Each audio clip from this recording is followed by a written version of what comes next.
Hey everybody, it's Pat Mercedes. It's 5:15 on Tuesday evening. Just wanted to come and briefly just share with you guys about a couple of things that I think are really vitally important.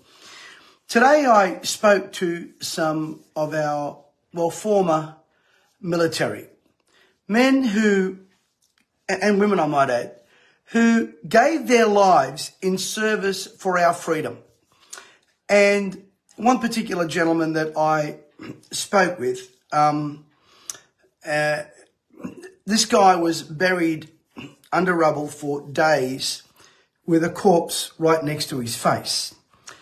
I know this guy, he's a personal friend. And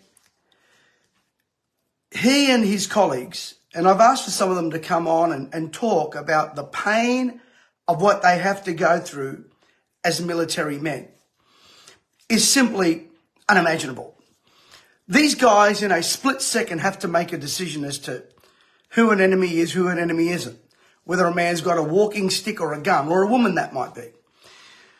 We send our brightest and our youngest over to fight wars to defend us, only to be insulted by bureaucrats yesterday that want to put body cams on our soldiers.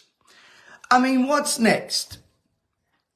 Do you want them to take a selfie with the enemy?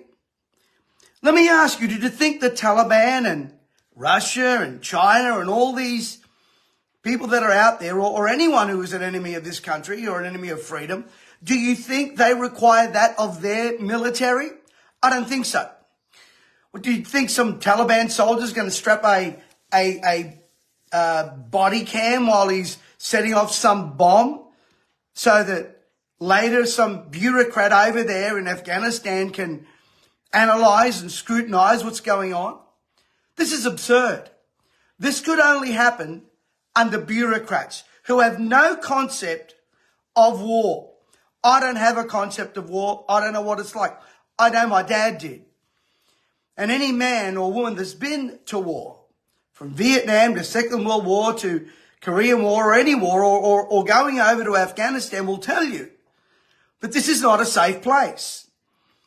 I mean, what's next? Do we want these guys to sit there and take photographs so they can be seen to prove something to us? They are at war. There is an enemy there. They don't have time to think. I mean, and it's very different to a policeman or woman, police, whatever, having a body cam on where they're giving someone a parking ticket. We're not talking about a parking ticket here. We're not talking about, chasing some guy down the road. We're talking about pure war. I'm sorry, my phone rang there and I should have put on Do Not Disturb. I mean, this is absolutely just beyond imagination. So a guy or girl goes to war with a body cam on. So 3 or 4 years later, some woke person can get up there, scrutinize that, and take them to court. I don't even want to get into the whole Ben Roberts thing. I don't want to get into that. And by the way, that was a civil lawsuit.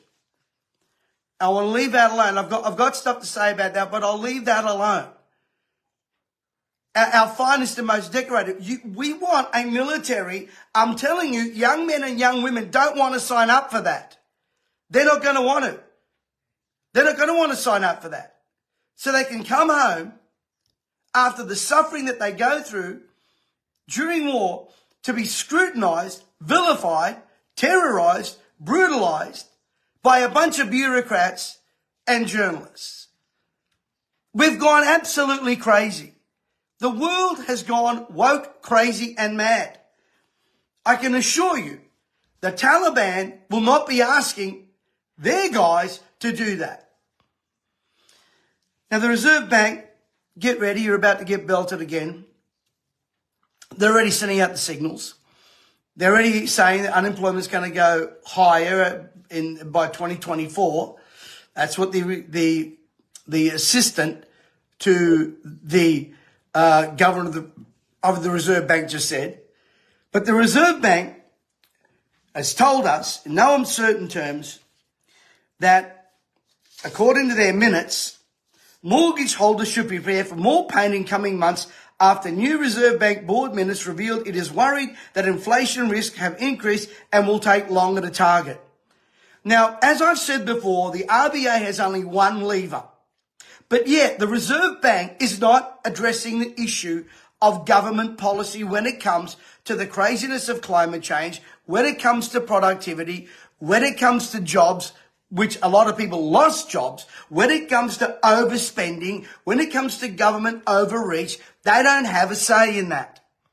But yet they are silent, which to me means they are complicit.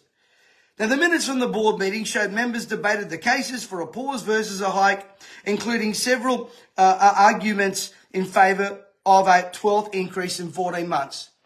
That to me tells us they're preparing us for another one in about 2 weeks' time. They're going on about mortgage loans. They're going on about global trends. They're going on about all this stuff. But what people are concerned about is when they go to the supermarket, they can't afford the very things that are necessities. So according to the Reserve Bank, what you need to do is either get another job, more jobs, or rent your rooms out.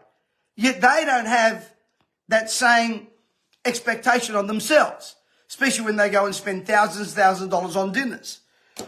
Now, according to Dr. Lowe, this month, there's a surprise volume in the number of jobs added in May. Well, those numbers are basically fudged, and you and I both know that, because when I talk to business owners, they can't get people to work. Or people go to work, they don't like it, so they quit. So they go back on the government handouts. Now, I had an interesting conversation with Mark Bouris.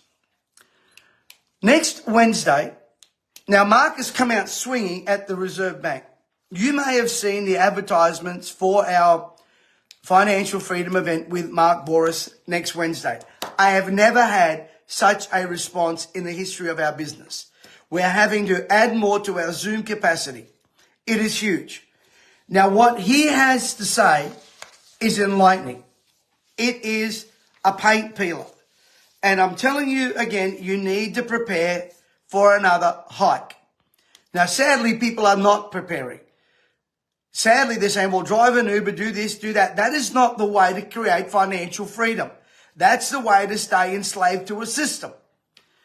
Now, next Wednesday, and remember, the spots are limited.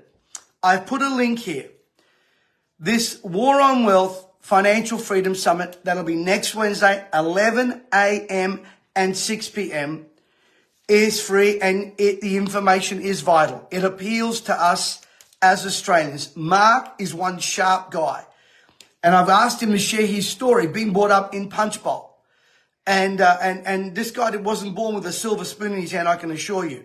He's built his wealth, and he understands where people are at. I want to be there for you guys to fight for your freedom, financially, spiritually, and especially for our military men.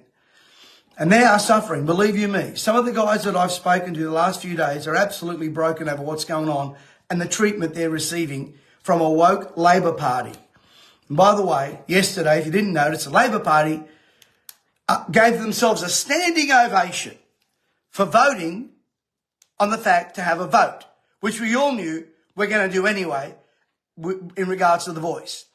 So they self-applaud themselves, and at the same time silence the voices of those of reason like Jacinta and Warren Mundine. Folks, we're living in crazy times, and it's about to get crazier.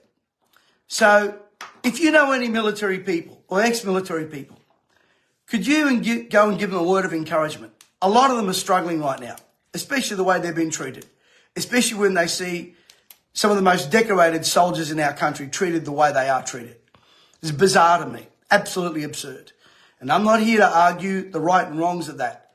I'm just saying that if you were in a similar position, what would you do? Well, would you sit there in the trenches and get a selfie? Would you kick a door down and begin to have a discussion when you've got a split second of life or death before you, when you don't know whether someone's going to blow you up? It's unfair and unjust and unreasonable. And it's corrupt, what we're doing to our military. No wonder No wonder we have no defence force in this country, because they see the treatment of those that should be our heroes. I guarantee you, this is not the Anzac spirit at all. Anyway, folks, look forward to seeing you next Wednesday. We'll come on board later on in the week. It's not about tightening your belt. It's about finding ways to really help yourself in these economic times. Hey, there's a link here for our event with Mark Bouris next Wednesday.